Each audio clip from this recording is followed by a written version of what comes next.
Moi, je voudrais juste signaler ce manque de corrélation entre les administrateurs guinéens. Et en principe, la LONAGUI relève de l'État. Le ministère de l'Habitat relève de l'État. Et s'il faut dire, les mairies aussi relèvent de l'État. Donc ils doivent travailler en synergie. Effectivement, voilà.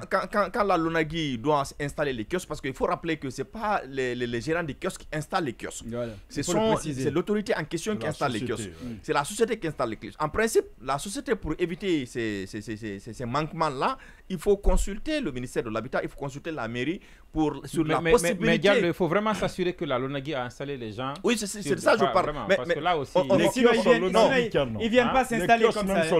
Les kiosques. C'est ça. Ils viennent pas s'installer. Moi, j'en connais un peu. Ces kiosques-là, ce sont les mêmes propriétaires qui fabriquent en fait même ces kiosques. Maintenant, moi, le problème que j'ai avec ça, c'est est-ce que c'est la LONAGUI, c'est quelqu'un de la LONAGUI qui est venu inspecter pour dire oui, c'est ici, vous pouvez vous asseoir. C'est ça le problème. Est-ce que c'est eux qui sont allés s'installer de leur plein gré ou c'est la LONAGUI qui est venue leur autoriser, entre guillemets, parce que je ne crois pas que ce soit la LONAGUI qui donne l'autorisation de s'installer sur une zone qui appartient en réalité à l'État ou à la mairie. Ok, l'un dans l'autre. La LONAGUI supervise ces kiosques. Et si la LONAGUI par hasard vient trouver qu'un kiosque est déposé devant Dioma, il faut se mettre en contact avec Dioma pour savoir que est-ce que ce kiosque doit être là. Parce que effectivement, ce sont les travailleurs, ce sont les employés de la LONAGUI.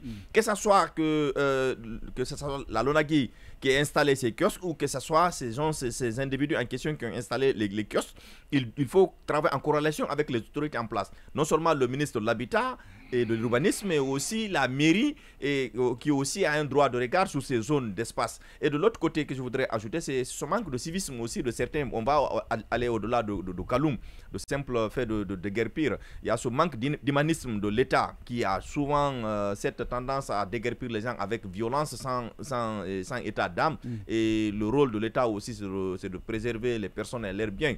Mais quand vous prenez aussi, on élargit un peu cette situation d'occupation anarchique et s'il faut dire sauvage des fois de certains de nos concitoyens. Quand on prend exemple la passerelle de Symphonia, on vient un peu vers Matoto en venant vers Anta. Des fois, ces commerçants occupent complètement la route. Oui, mais pas loin, allez voir Anko 5.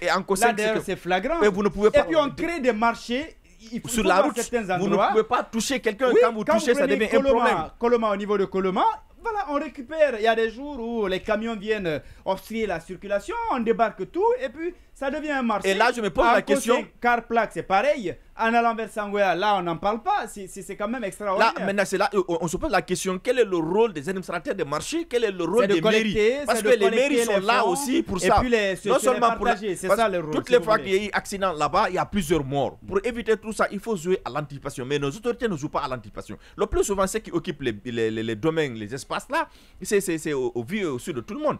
Il y a une chaîne de commandement qui est là. Il y a un chef de secteur, il y a un chef de quartier, il y a un maire, il y a un ministre. C'est-à-dire il y a une communication qui doit exister, il y a une corrélation de gestion qui doit exister. Quand un chef de quartier constate quelque chose d'anormal dans son quartier, il remonte l'information au niveau du chef de quartier. Le chef de quartier remonte au niveau du maire. Le maire remonte au niveau du ministre. Ça va jusqu'au niveau de la présidence pour qu'il y ait une action pour éviter non seulement en perte de dégâts matériels, mais aussi pour éviter en perte de vies humaines. Mais il n'y a pas cette corrélation, cette cohérence dans la gestion de la chose publique. C'est pourquoi souvent on est dans des situations où on déplore soit des pertes en vies humaines, soit en dégâts matériels. Mais si on joue à l'anticipation, on peut être à l'abri de tout ça. Mais pour une fois encore, il faut qu'il y ait une gestion collégiale de la chose publique. C'est important.